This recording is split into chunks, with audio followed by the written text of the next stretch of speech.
Welcome to the Scripture News Podcast with your host, Ray Pompa. And please welcome our special guest, producer, writer, and filmmaker, Reno Reez.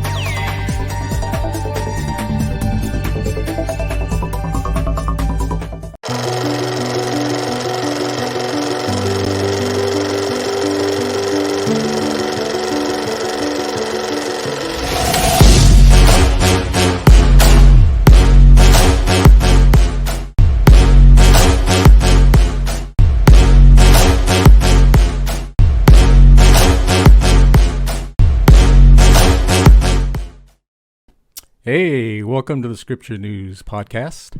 Today we have a very special guest with us, Reno Reez, a multi-talented producer, writer, actor, and musician.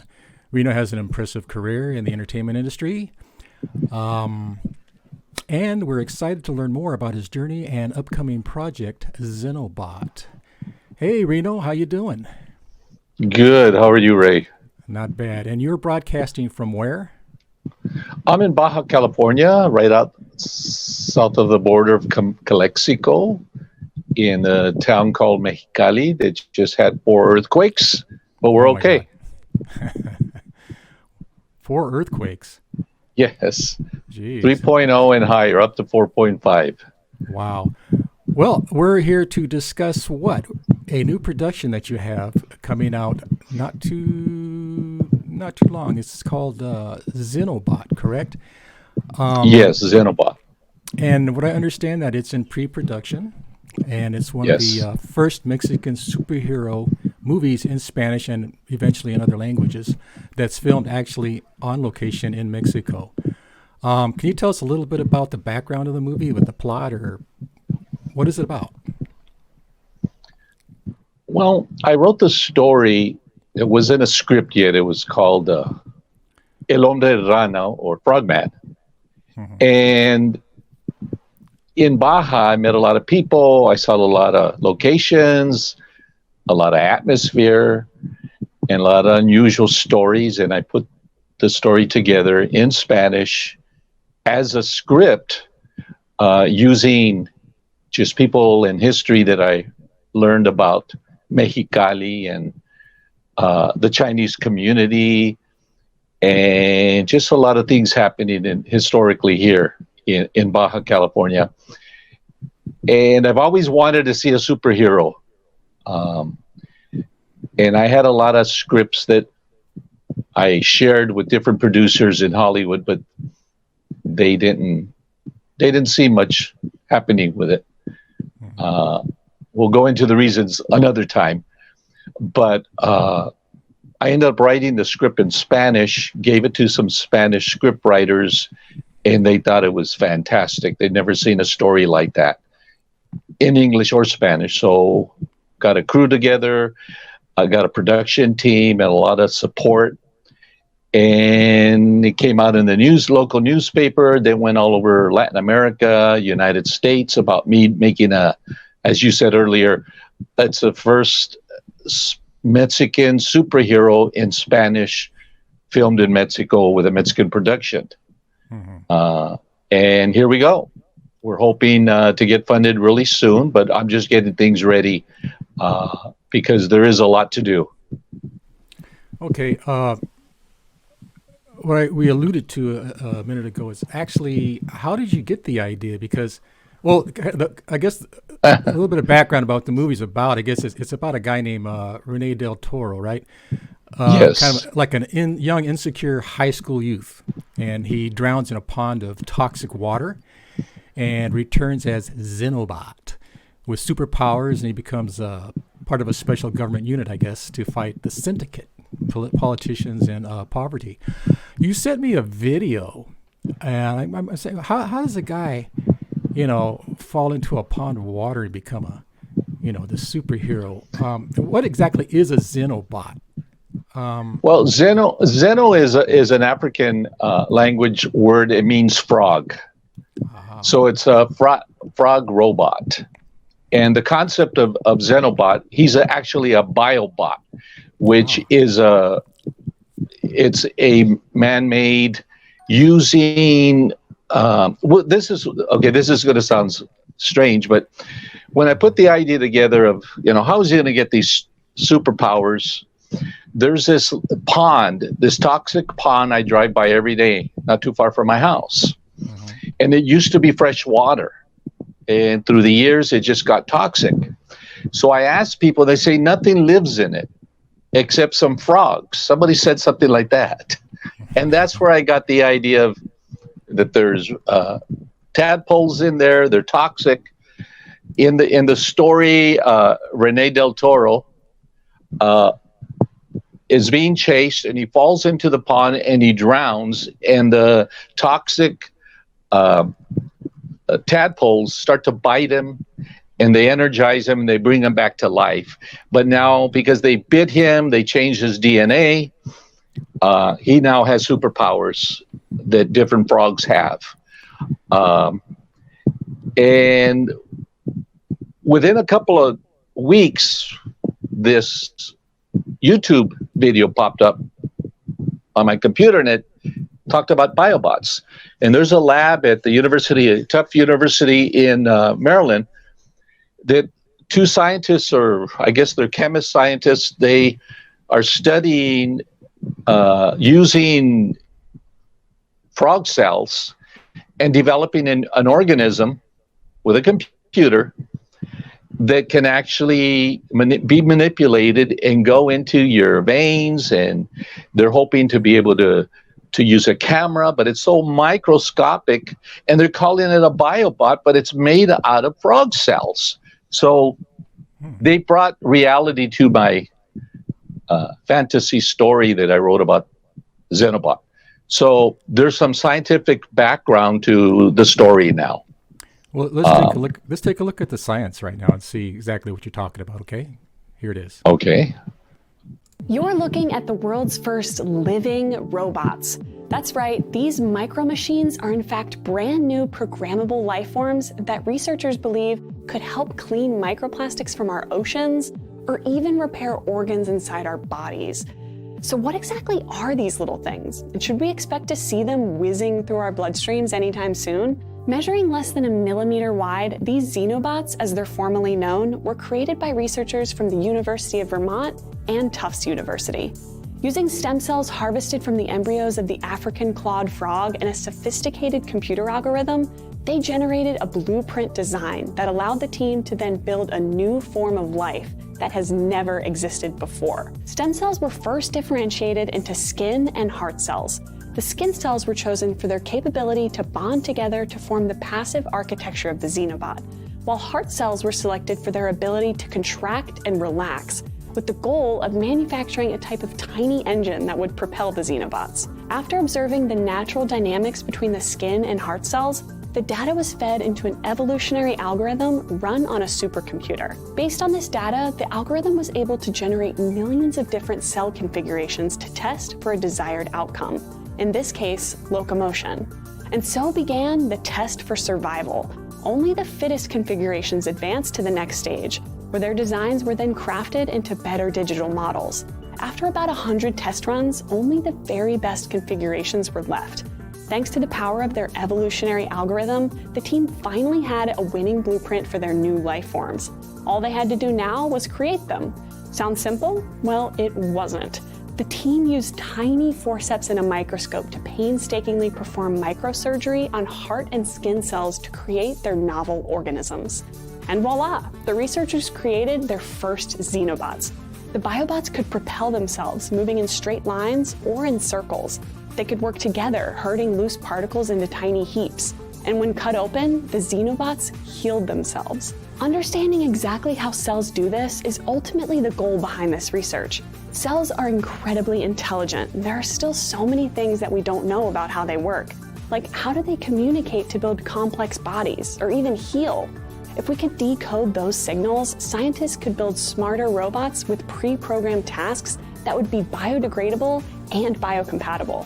And these little Xenobots are just the first step in figuring out how to control anatomy on demand. I mean, just imagine all the applications of this type of research. If scaled up, Xenobots could be used for regenerative medicine like repairing organs, or growing body parts for transplant from the ground up. They could be created using a patient's own cells, then inserted into their bloodstream and programmed to clear the plaque from clogged arteries or to detect cancer. But the applications aren't just limited to the medical field. The team also envisions assigning individual tasks to a swarm of xenobots to collect microplastics from the ocean or search and collect radioactive contaminants. Now, a world full of custom, planet-saving xenobots sounds really cool, but you may have already asked yourself about the ethical implications for creating a totally new form of life. And you're not alone. The team has fully acknowledged that future iterations of xenobots could include nervous systems, blood vessels, or even reproductive parts.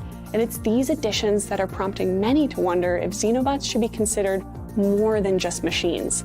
There's also the tiny fact that the research is partially sponsored by DARPA's Lifelong Learning Machines program, which again has left some observers questioning the future direction of this research. However, the research team is open and encouraging of these ethical discussions in the public domain, in the hope that policymakers can keep up and implement the right regulations as this science progresses. Right now, the xenobots are still really basic and currently restricted in their reproductive abilities.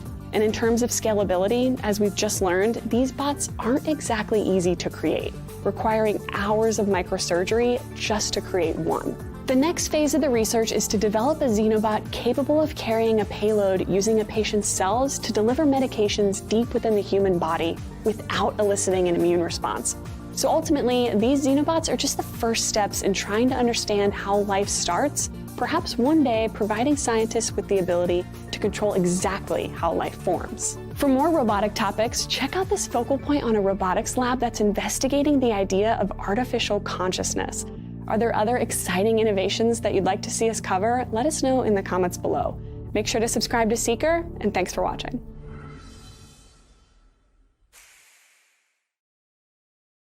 Wow. That's pretty interesting. So that's Crazy.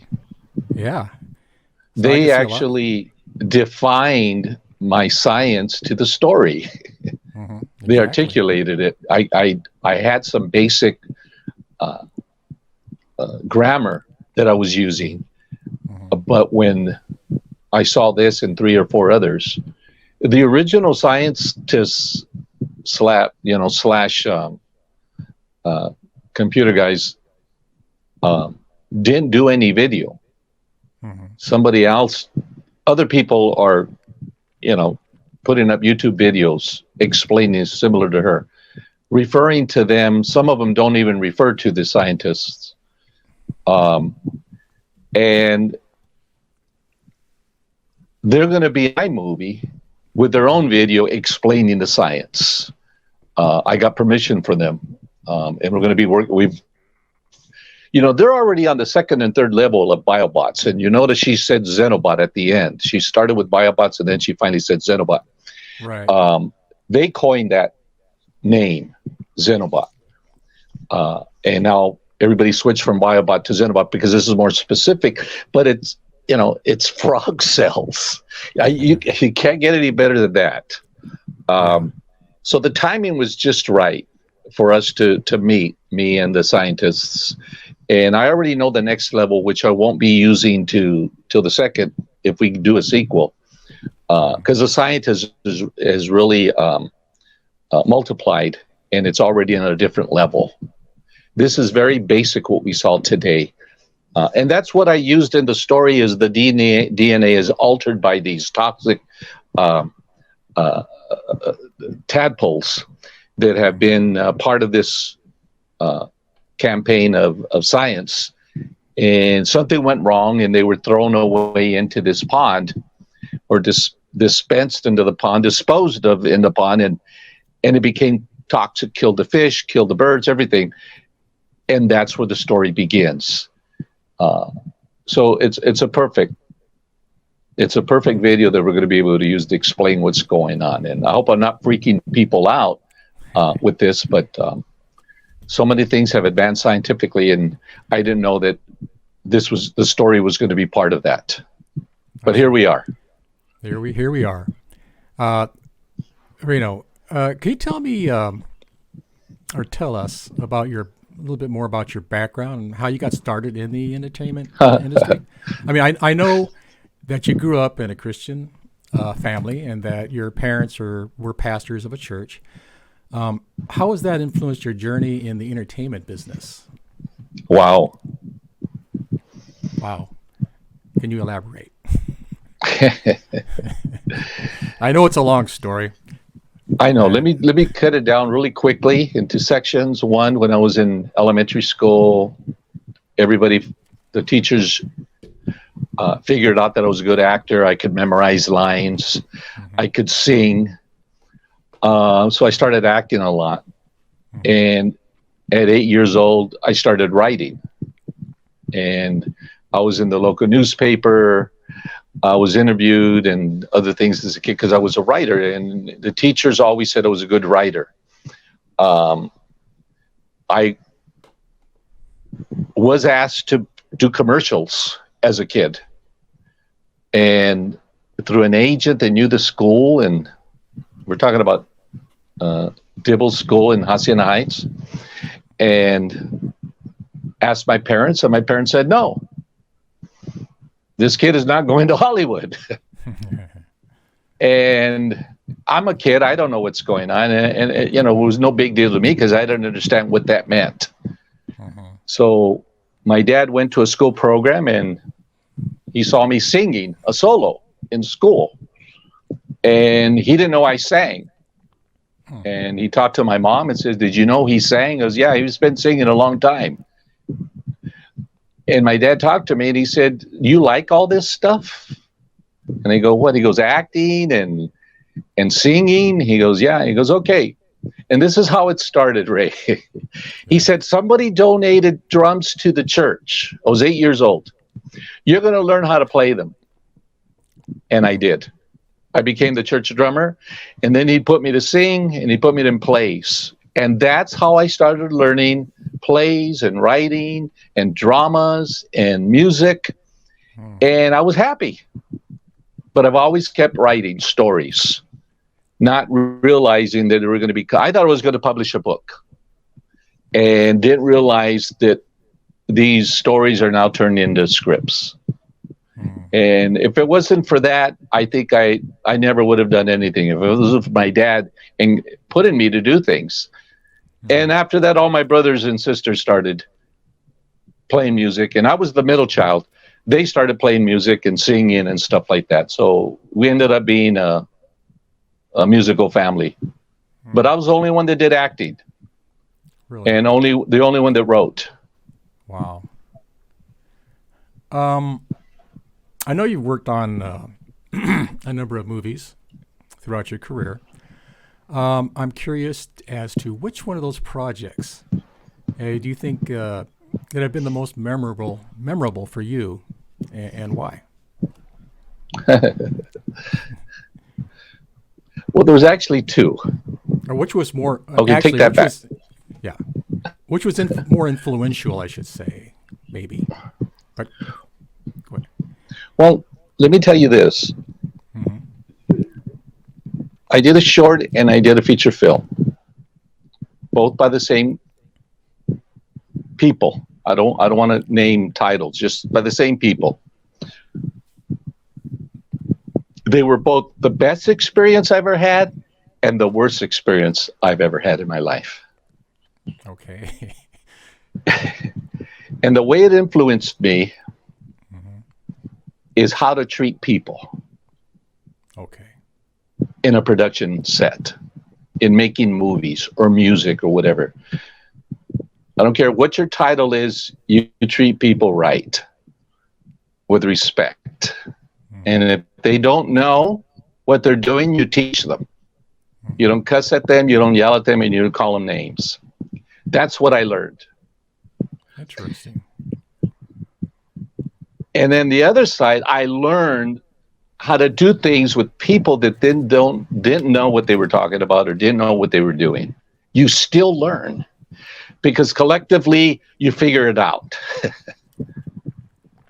Especially when you don't have a lot of money to figure it out. You have to figure it out. And I'm the kind of guy that can figure things out under pressure.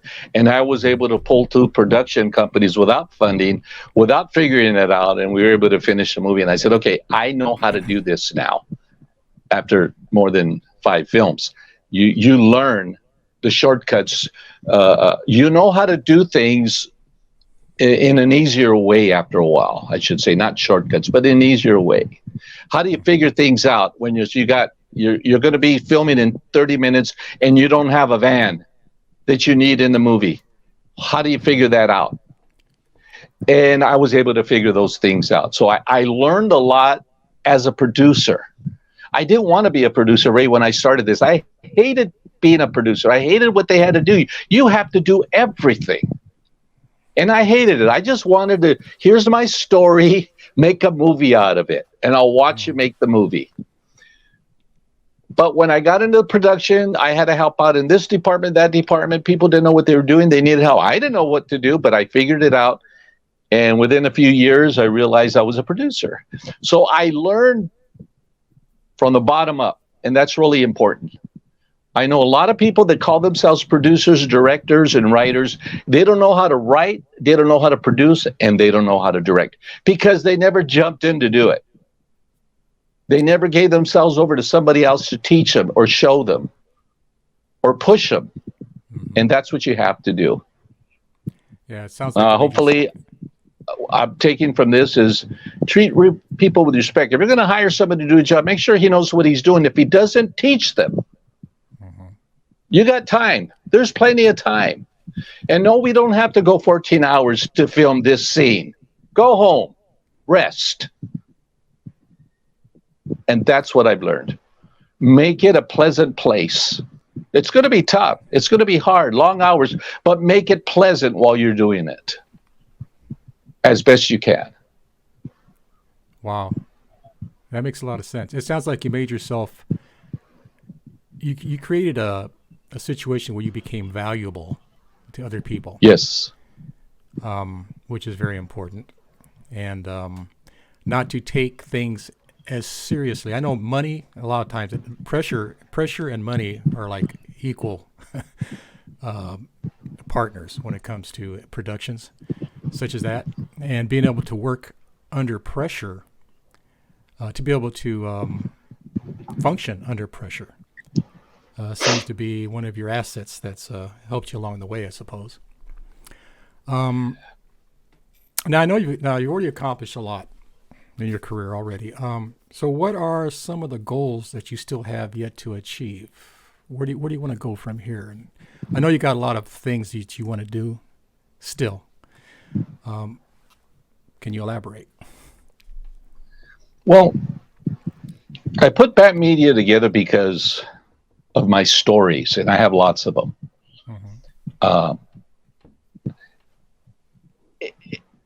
And I'm going to end up doing a lot of them myself, although other companies are now interested in some of my stories. I'm working with Rockefeller Productions, who's our partners now, and I'm on their board. And Universal just offered 2 movies to us, so I'm going to be helping out them with that to learn. I don't think I can do it all myself, and I'm always going to be learning. And that goes back to your question. My goal is to learn. This is new. What we're about to begin to do. Besides the movies we're going to be making, I'm working on a live streaming channel. I've been working on that for a while, and the timing wasn't right, but it's coming up real soon, where we'll be able to compete with Netflix, Disney, and those companies globally. Really? It's something I've had in mind for a long time, and it actually got presented to me a few years back. I actually put something together myself and did a presentation. And then I met up with another company that was doing the same, and then a third company that was the same. So those 3 companies trying to get a live streaming channel, streaming going. And it's something I've had in mind since I was 12 years old. At 12, I always had this futuristic plan that there was going to be a live channel that you can broadcast to the entire globe. Didn't know how that was going to happen. But with Elon Musk's satellites, it's now possible. And and everything else that's going on in terms of file transfers. Yeah, the technology's there, but how do you compete with a mega giant like Netflix and others out there? How do you make that happen? How do you get in there? But yeah, that's what everybody says, and then they're in there. The difference with our channel is going to be live. It's going to be like watching ABC or Telemundo live. It's not a library where you download, upload, or whatever you call it. This is you turn it on, and whatever's airing, that's the channel that's going on. So it's really not a competition, but it will get people that aren't on streaming. And the thing about this company, the subscription is free because it's commercial based, but you can also pay like $1.50 a month that you don't have to watch the commercial. So that's how we're going to be competing. But look, there's a lot of things that are going to happen, and we can talk that about at another time with these streaming companies right now. Disney, HBO, Netflix, Prime Video, they're going to be going through a lot of monetary problems within the next few months and viewership. And so that leaves it open to us. You know, we were already on the air a few years ago when I got to Baja, Ray. You remember that. We actually were up and running on a beta launch with Bat Media for 30 days with Microsoft, just to see how it would go. And it worked. I saw it happening. I saw that it could happen. I saw the interest, and I said, okay, this is something that's going to happen. But then COVID hit, and everything just went to a standstill. Yeah. But that's okay. It was in time. And the time is coming up pretty soon. We're going to start all over again. Wow. I was going to ask you to walk us through your creative process, like when working on a project like Xenobot or whatever. I think you kind of hit on that earlier on. My question: do you have like what's a timeline for the release of Xenobot? Would you say? Do you have any idea for that? No. I wish I could tell you. There's a few things going on globally at theaters, banks. Just a lot of political things going on. We have to wait for them to reset. We have to wait for them to get to the other side. We don't know what banks are going to be open in a few months. We don't know what's going to where the dollar's going to be in a few months. So all that is playing into this. And our investors. We have investors interested in funding this project and distributing the project, but everybody's waiting right now. And that's good because I'm preparing things for that. But back to your question of, I wrote the story. The Frogman, but in Spanish it's El Hombre Rana. Rana is frog. Now, Reno Reez, Reno means Rene Ortega. You're the first that's going to hear this. Reno Reez, Rene Ortega Reez. Reez is my mom's last name, and Ortega is my dad's last name.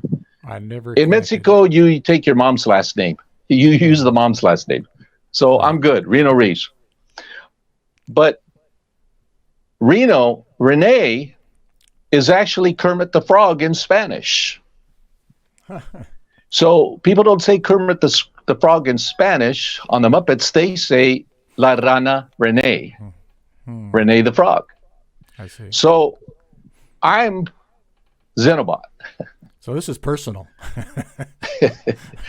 Yes. You're born for this. I'm Xenobot. Okay. Wow. And a lot of things that happened to me as a kid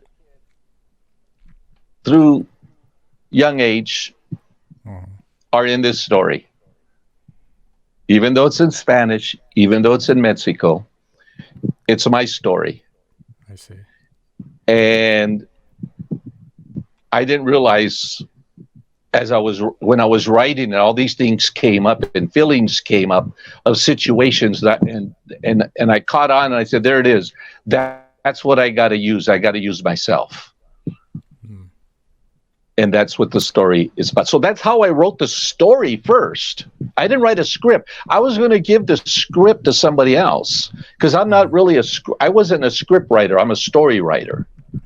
I'm a short story writer, and I was about to publish a book called The Adventures of Bicewood. And then the COVID hit, and my partner said, you need to keep busy, get things going, write something. And that's how I started writing Xenobot, not knowing that it was going to go where it went. Given all this, just a thought came to my head. If anybody's interested in contacting you to invest or become involved in this project, specifically Xenobot, how can they get a hold of you? Through my email, batmedia@gmail.com. Okay. It's probably the best way. Okay. Or in Facebook, Reno Reez. I wouldn't want to give my phone number out. I'll give it out if somebody emails me, because I know I'll get 1,000 calls, just people asking out of curiosity about the story and other things that have nothing to do with business. But if somebody thinks they're going to donate, a bucket of chicken and a case of water, I'm going to need more than that. Okay. But I won't turn down the chicken or the water, okay? Okay. Is there anything else you want to share with us? Are there any other projects that you have, coming up in the future? That you want to tell us about? Or is this your main focus right now? Besides the channel that's coming up, I have another story that we're not sure if we're going to do the sequel. Depends on what happens to Xenobot. Another story called White Boy that I wrote about college days and the coming of age of a nerdy, white-looking Mexican who's rejected by everybody, and somebody does a makeover and his life changes. And he becomes the popular kid in school, and all the antics and all the crazy things that happen in college. And we're going to be filming that here in Mexico also. And that's the other project. But like I said, right now it's the channel and Xenobot. I have a big production team going. I have a special effects company. I have a animation company that's going to be making a cartoon out of this, probably a 30-minute cartoon or an animation. I have a comic publisher. We're going to be doing a comic book at the same time when it's released. And then I have a company that's going to be doing action figures. So when this movie is finally released, there'll be a comic book, action figures, and an animation coming out at the same time. Now, before I want to mention, this is not a cartoon. This movie, this is not an animation. This is going to be a regular. It's a regular human feature film. Okay, so we don't want to get anybody the impression that it's a cartoon or anything like that. It's not. It's going to be a regular motion feature film. There was going to. People asked me about the rating. Actually, my granddaughter, who was 5 at the time, asked me if she was going to be able to see the movie. And I looked at her and said, why would you not be able to see the movie? Well, is there going to be violence and killing and sex and adult themes? And she said it like that, a 5-year-old kid. And I looked at her and said, oh my God. Now, I didn't have sex in the movie, but I had a lot of violence, and I had to tone that down. And the only violence I really had is they tried to kill the superhero. He grabbed their guns and shot everybody, sort of like a John Vick style. And when she said that, I realized, no, this superhero can't kill people So it's directly. just going to be clean, wholesome violence. There you go. Kicking and martial arts, and Interesting.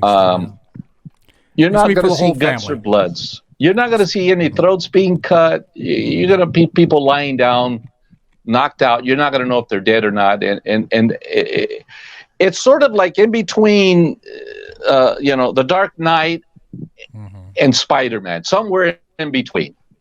I see. But kids are going to be able. This is for kids and young people. This movie, and the adults are going to like it too, because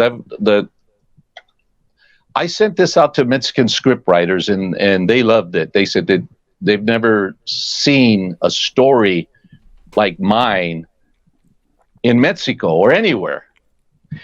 But I got calls from different parts of the world of people telling me that that's their story. Everybody took it as part of their life. And I guess as kids, we all go through the same thing. Except maybe you, Ray. What? Oh, brother. Weren't you an heir to a prince or something? No, that wasn't you. Never mind. I'm sorry. That wasn't me. That wasn't you. I'm sorry.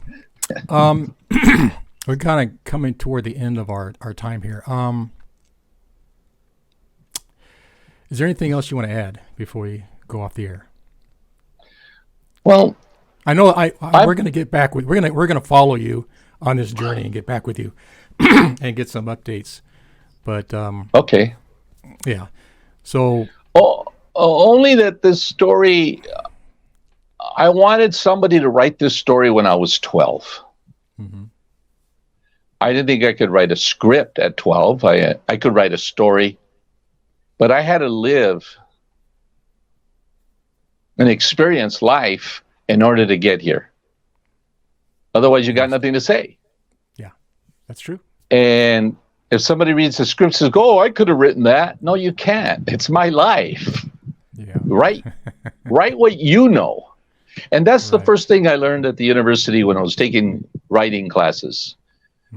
Was write what you know. But I didn't realize write what happened to you. That's how close this is. But I got a good way of words and wording things and exaggerating things, and that's what makes the story interesting. Yes. There's some political stuff in there without blaming anybody, but just some realities that are happening right now. This story is sort of ahead of its time, and I believe that if this movie comes out, people are going to say, "How did you know this was going to happen? How did you know this was going to happen globally in the United States and in Mexico and whatever? How did you know?" Because the movie, so I might have to update the movie before we finish it. As we're filming the movie, we may have to update, because a lot of things have already happened that are already named in the movie or are happening in the movie. So well, I can't wait to see it. I know it's going to be I think it's going to be highly successful based on what you've told us well, you say we're filming in Spanish, but it's going to be dubbed in like 15 languages. Oh yeah. Yeah, I got to tell you, some of my favorite movies are these indie movies, or what do you call it, the ones from India. Yes. They're all dubbed in, but they're some of the greatest, some of the best movies I've seen out there. They're really coming up. And I have no problem with, If you dub them right, you're okay. If you get lousy dubbing, it's not going to be successful. Hey, even if I got to read text, if it's a good movie, it's the story. Yeah. Is if you have a good story, that's going to carry you through. If you don't have a good story, you might as well forget about it. I don't care what you do about it. Okay, Reno, I want to thank you so much for joining us on the podcast today. It's been a pleasure learning more about your journey in the entertainment industry, and we can't wait to see what you have for us next. I appreciate it. Thanks for having me on here, and hi to everybody from all around the world. Okay. You take care. We'll see you next time. Okay.